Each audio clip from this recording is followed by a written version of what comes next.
A rare opportunity was granted to us by the Judiciary's accounting officer, who began by showing us frames of the president's posts on X, where he expressed appreciation for his books. I'm reading your book here, a summary of some of all the books that you have written. A small book of big quotes. Dr.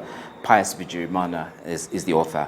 And I'm reading the plot here where you say, in your own words, Dr. Bigirimana delves deep into the heart of corruption, offering profound insights into its corrosive effects on society. If I may ask you, would you say that the judiciary in itself has helped government to fight corruption? What is the state of affairs? And would you say the judiciary has been successful also based on what we have heard out there, including the president himself, mentioning the judiciary and other departments of government that you must help fight corruption? But what's interesting about this project was that we managed to save 8.5 billion shillings. How did we save 8.5 billion shillings? We saved it from the savings out of the projected cost per square meter. Originally, the cost per square meter was $1,048. But by the time we finished, it was $975 per square meter. Which means we came down. Have you ever seen a project where costs come down?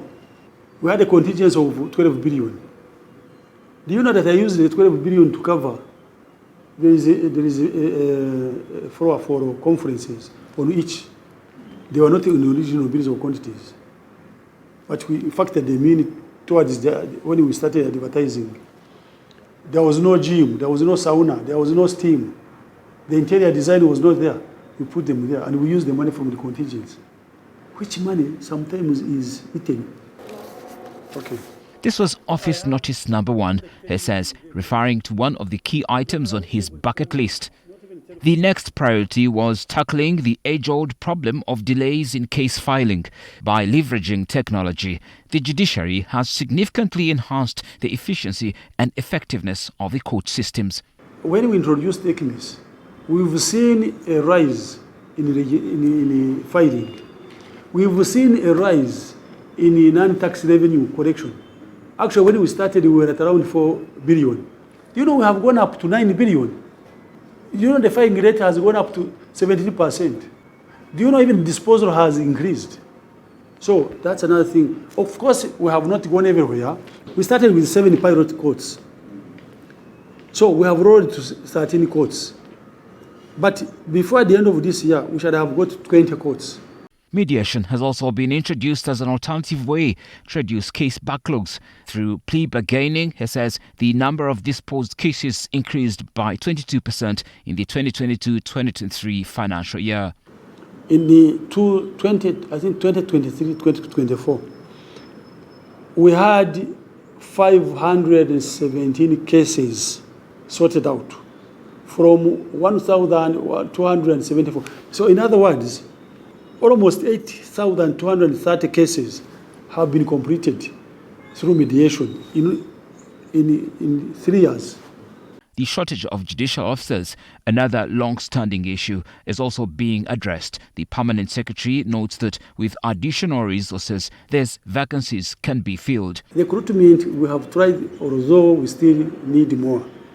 If we look at the position right now, we have got an approved structure of 197 judges, but we have only filled 102, which means there is a balance of 95.